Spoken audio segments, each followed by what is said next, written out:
माँ की चिट्ठी। एक छोटे से गांव में एक लड़का अर्पण अपनी माँ विमला के साथ रहता था। अर्पण की माँ बहुत गरीब थी, लेकिन उसने अपने बेटे को सबसे अच्छा शिक्षा देने का सपना देखा था। विमला की पूरी जिंदगी अपने बेटे के भविष्य को संवारने में बिता दी थी। अर्पण एक होशियार और मेहनती छात्र था और उसकी माँ की मेहनत और त्याग से ही वह अच्छे अंक प्राप्त कर पा रहा था। समय बीतता गया और अर्पण को एक दिन शहर में एक प्रमुख विश्वविद्यालय में एडमिशन मिल गया। यह उसके लिए और उसकी माँ के लिए बड़ी खुशी की बात थी, लेकिन इसके लिए पैसे की आवश्यकता थी, जिसे वे दोनों नहीं जुटा पा रहे थे। विमला ने अपनी सारी जेवरात बेच दी और गांव के लोगों से उधार लेकर अर्पण को शहर भेजा। अर्पण ने विश्वविद्यालय में अपने अध्ययन के प्रति पूरी लगन और मेहनत लगाई। पढ़ाई के साथ साथ वह पार्ट टाइम काम भी करता था ताकि अपनी माँ को पैसे भेज सके। उसकी पढ़ाई और कठिनाई के बावजूद वह हर बार अपनी माँ को पत्र लिखता, जिसमें वह अपने संघर्ष और सफलता की कहानियां साझा करता।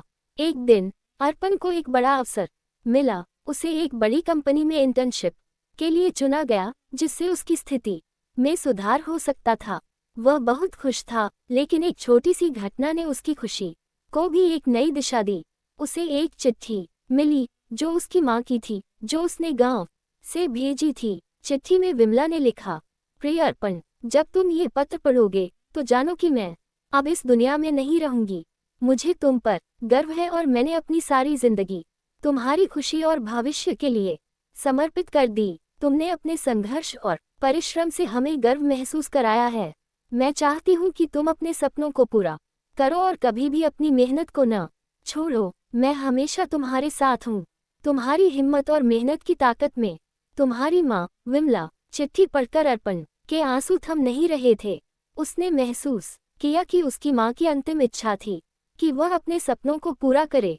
उसने अपनी माँ की याद में और उनके लिए अपनी मेहनत को दोगुना कर दिया। अर्पण ने अपनी पढ़ाई पूरी की और एक सफल करियर बनाया, लेकिन उसने कभी नहीं भुलाया कि उसकी सफलता में उसकी माँ का सबसे बड़ा योगदान था।